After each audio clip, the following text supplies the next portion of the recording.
Uh-oh.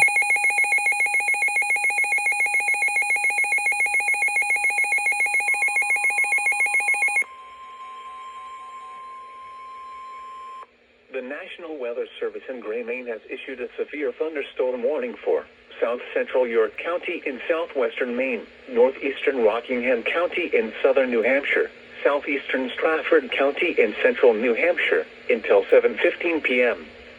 At 6:36 p.m., severe thunderstorms were located along a line extending from near Northwood to near York, moving east at 30 miles per hour.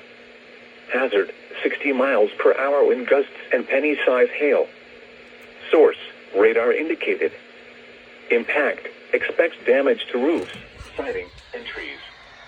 Locations impacted include Portsmouth, Durham, Exeter, Kittery, Dover, Barrington, Epping, Brentwood, Greenland, York, Newington, Stratham, Newmarket, Rye, South Berwick, Elliott, Lee, Fremont, Madbury, and Nottingham.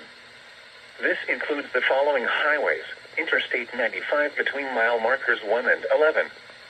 Interstate 95 in New Hampshire between mile markers 10 and 16. This also includes York Beach. For your protection, move to an interior room on the lowest floor of a building. Torrential rainfall is occurring with these storms and may lead to flash flooding. Do not drive your vehicle through flooded roadways. Repeating, a severe thunderstorm warning has been issued until 7:15 p.m. for the following county: York, Maine, and the following counties in New Hampshire: Rockingham and Strafford.